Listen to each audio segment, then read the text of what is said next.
Hey guys, subscribe for daily content, and if you're shopping for gear, make sure you check out the description for the newest items at some of the very best online retailers. There's also links for some of the items that I personally recommend. Thanks!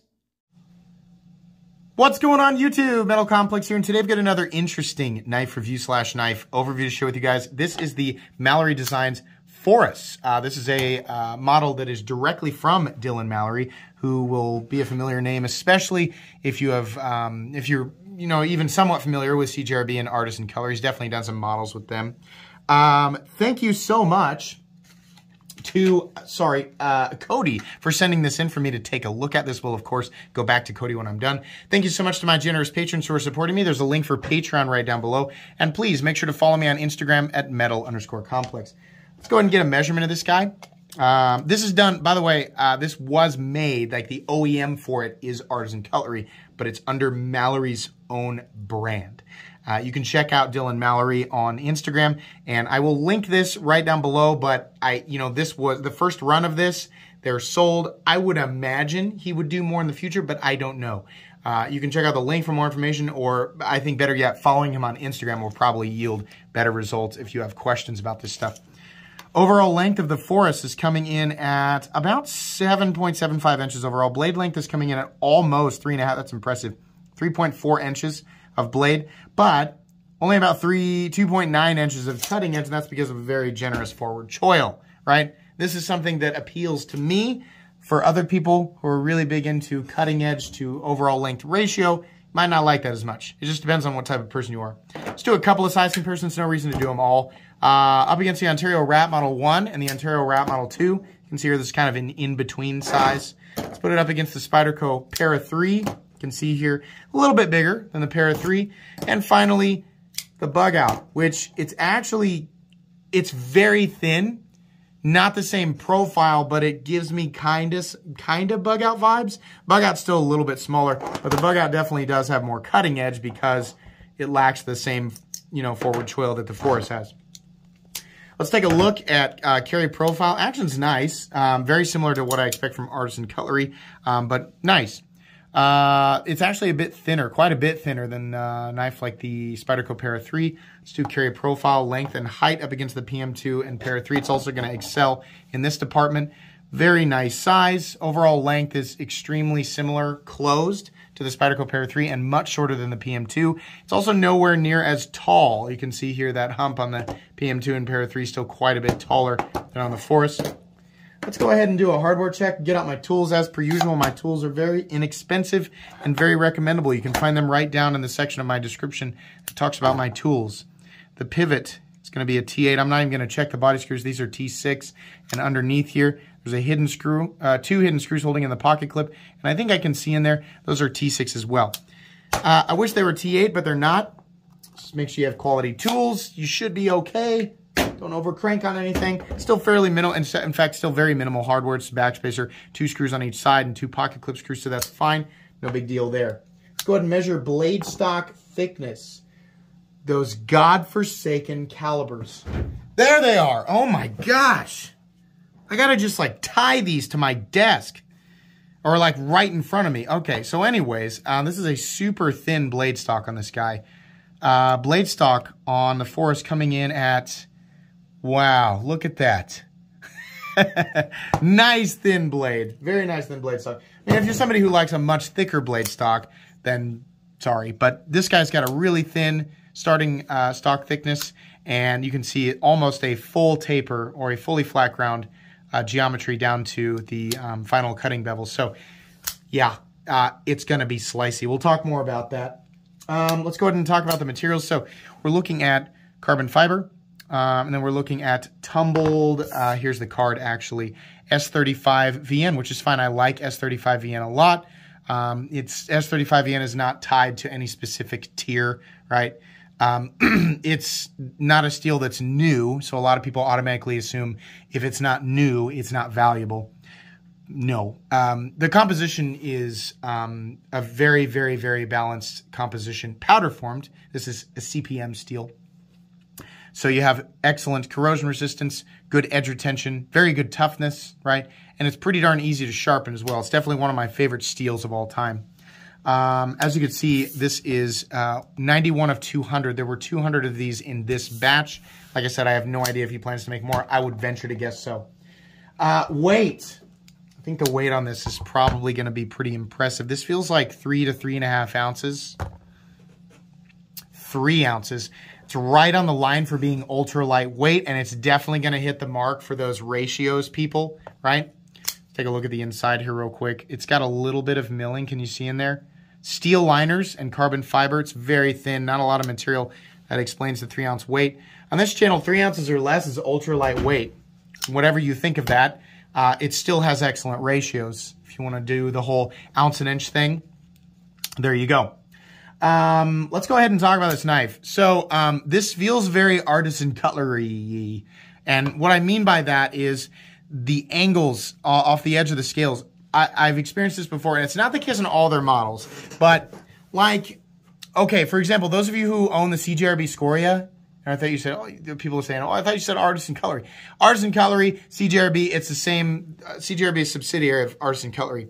It feels like that, where they just came to this abrupt 90-degree angle in the corner, and all of that. It's not like, oh, you need to buy you need to buy one of the premium ones in order for it to not, no. Any of their models, right? The same thing on the new Sirius. It comes to this abrupt, my Carta Sirius, this abrupt 90-degree angle. I love the contouring, but these need to be knocked down. It's not, I'm not saying it's horribly uncomfortable, but it gives me, I said this in another video, it makes me feel like I'm holding a Lego. I want those to be knocked down or just like a little bit, you know, like more heavily chamfered.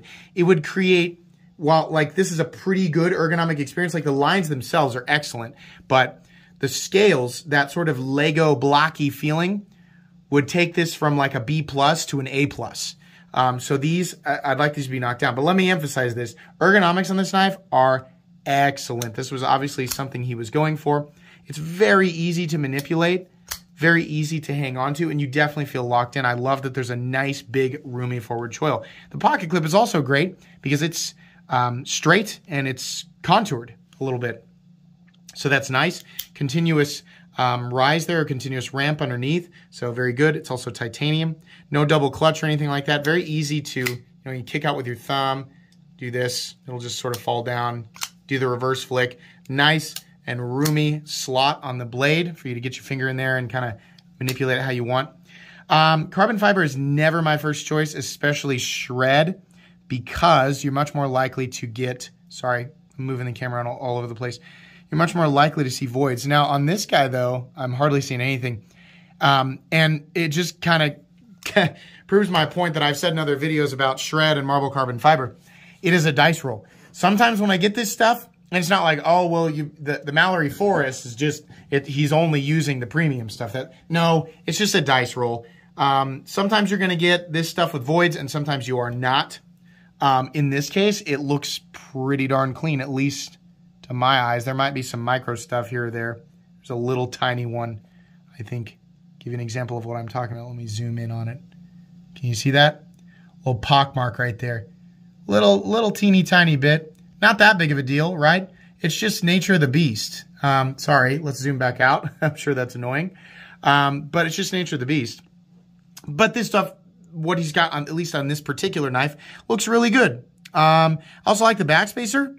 Nice, big, long backspacer. I would imagine it's to balance it out.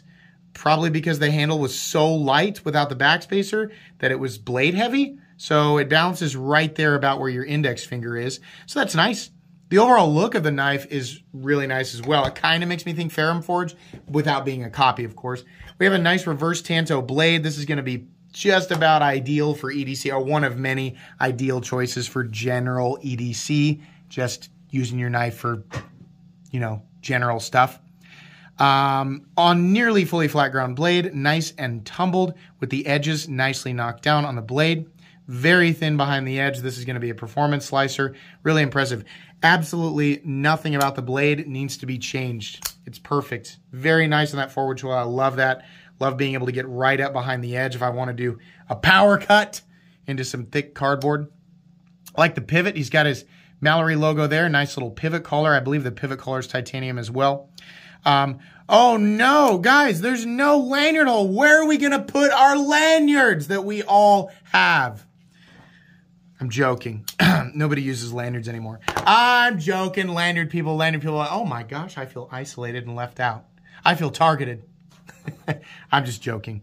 But you cannot attach a lanyard to this. Pocket clip carry depth is good. You can see about right there. So not shallow, not deep, just fine. The pocket clip probably could have been a little bit shorter, but then again, it's like, what am I complaining about? Because it's not really, in fact, it's not at all a problem ergonomically. You just don't feel it. Stop pin is right here. You can see it. Little teeny tiny bit of shouldering, and that's nice. We have a steel liner lock that is, yeah, that's inset, so that's nice. Kind of wish it was titanium, but it isn't. Why? I don't know. Makes me feel a little bit better about the price tag. It's steel though, it's okay. Great design. Excellent, excellent, excellent design. Really wish these corners were knocked down. I think that's something CJRB and Artisan Cutlery can do better. Again, the examples that were a bit bothersome to my hand, it's mainly on these thinner ones. They do a thin scale material, like on the Scoria and the, which is CJRB, and then on the Artisan Sirius in micarta, it's thin and it's contoured, and at the edges, it's an abrupt 90-degree angle, and I just want it to be knocked down a little bit more because that material is so thin, it emphasizes how sharp those corners are. And it feels like holding a Lego. That's the best way that I can describe it. But it's still not bad, right? Ergonomic lines are A+. It's just the overall, like the dimensions of everything kind of bring it back a little bit. Really, really good design outside of that. The blade steel I have no problem with.